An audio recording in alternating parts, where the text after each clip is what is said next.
Hello, and today we're talking about cilantro. Now, if you hate cilantro, there's a way to get around it.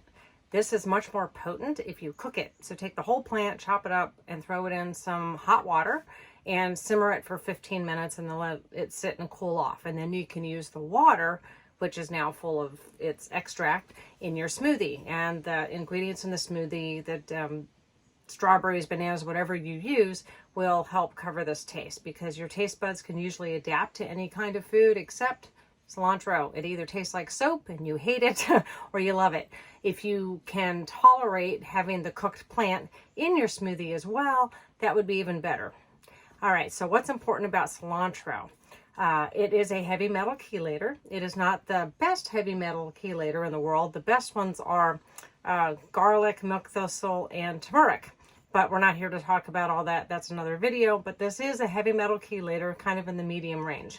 It's also really, really good for your eyes. We always think bright colors like carrots and colored peppers and that kind of thing. But this is pretty high in zeaxanthin, lutein, and beta-carotenes. So this is really going to help with your eye health as well.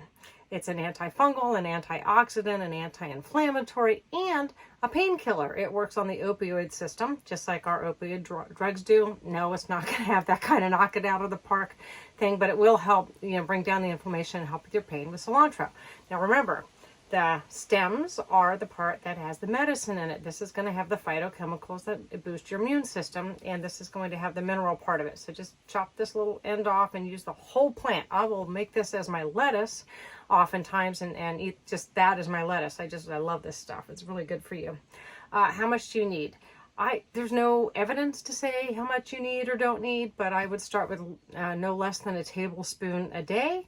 And the more the merrier. It's not going to hurt you. And the only thing that you want to be careful of with cilantro is blood clotting. It will reduce your blood clotting ability. So if you have any sort of blood disorder or you're taking a blood thinning drug, you want to pay attention to this. Plus it's green, it's going to be full of vitamin K2, and that's not good for blood problems. All right, thank you, and see you in the next video.